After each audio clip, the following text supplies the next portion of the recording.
Build up உடம்புக்கு ஆவாதுன்னு உனக்கு சொல்லி தரலையாப்பா? இதெல்லாம் ரொம்ப தப்பு.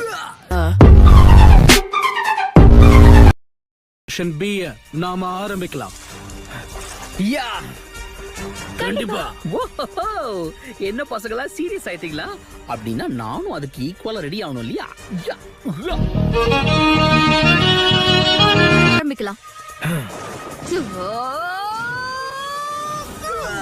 ஓ, இழுத்து விட்டோன்னு ராக்கெட் மாதிரி மேல போயிட்டான். லீஃப்ல இருந்து வந்த பசங்கன்னா கண்டிப்பா புத்திசாலியா தான் இருப்பீங்க. சரி, உண்மையை சொல்லணும், இந்த கத்துக்கொட்டி எப்படி கெத்த காமிச்சனா? Blockade jutsu. ஏப்பா, நீங்க எல்லாருமா சேர்ந்து என்ன ஒண்ணு அட்டாக் பண்ணுவீங்கன்னு நினைச்சேன். அப்ப அந்த சீன் இல்லையா? எல்லாரும் கவனிங்க, தனித்தனியா வந்து ஒவ்வொருத்தரா இவனை தாக்குங்க. ஏப்பா, உன் மைண்ட் வாய்ஸ் வெளியே கேக்குதுப்பா.